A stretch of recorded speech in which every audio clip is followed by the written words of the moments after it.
જમીન વિવાદમાં વૃદ્ધ મહિલાનો જીવન ટૂંકાવવાનો પ્રયાસ, રાજકીય આગેવાન પર દબાણ કરાતો હોવાનો આક્ષેપ.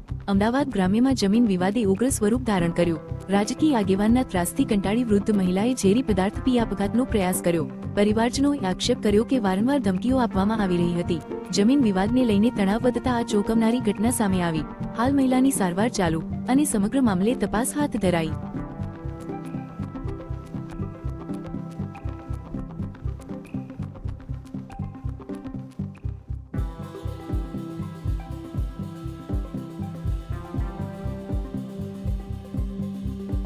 પઠાણ અરુણ ખાન દિલાવર ખાન.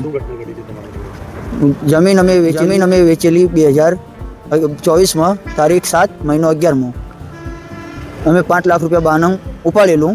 એ પછી 3 મહિનાની મુદત રાખી હતી અમે. પછી દસ્તાવેજ કરાવવાની. એના પછી એ લોકોએ કંઈ ગંગાર્યું નહીં. પછી કેટલા સમય સુધી તે અત્યાર સુધી અંદર દોઢ વર્ષ જેવું થવા આવ્યું. અત્યાર સુધી એમને પછી અત્યારે જમીનનો ભાવ વધ્યો એટલે કે અમને દસ્તાવેજ કરેલો અને અમારા હજનું બહાર પડ્યું. એના કારણે કે આ લોકોનો હજમાં તમને નહીં જવા દો એમ કરી દિવસે ફોન, બપોરે ફોન, સાંજે ફોન, રાતે 12 વાગે કોઈ માણસને મોકલે એમ કે તમે દસ્તાવેજ કરેલો યા બાનાખત કરેલો. અમે મારા 3 ભાઈઓ છીએ. અમે નામ હતા તો બધાને પૂછીને અમારે દસ્તાવેજ કરેલો પડે ને. તો એ લોકો કે ના તમે તમારે એકનું બાનાખત કરી આપો. અશુભાઈ એમને આવ્યા હતા અને બશીર ખાન એમને હતા. તો બશીર ખાન જોરાવર ખાન આમ મારા બાપુનો છોકરો થાય પણ દલાલ છે. ઘરે આવવાનું કારણ મને ઉપાડવા માટે આવવાના હતા.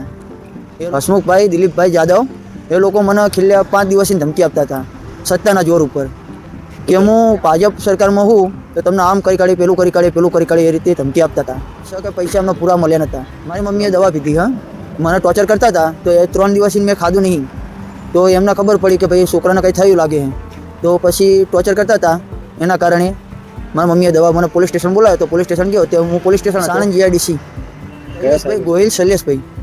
શું પોસ્ટિંગ છે એમની ખબર નહીં, ખાલી મારા ઉપર ફોન આવેલો કે તમારા અરુણ ખાન તમારા ઉપર ને તમારા અબ્બા ઉપર કેસ થયો હોય, તમારે પોલીસ સ્ટેશન આવવું પડશે. અહીંયા ગયા તો પોલીસ સ્ટેશનના અંદર અમે નહોતા ગયા.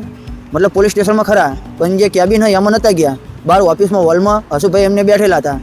તો એ લોકોએ ચડાચડી ચાલુ કરી અને આ બધી વાતચીતના એ બધી ચડાચડી ચાલુ હતી ત્યારે ઘરેથી ફોન આવ્યો કે તમારી મમ્મીએ દવા પી લીધી.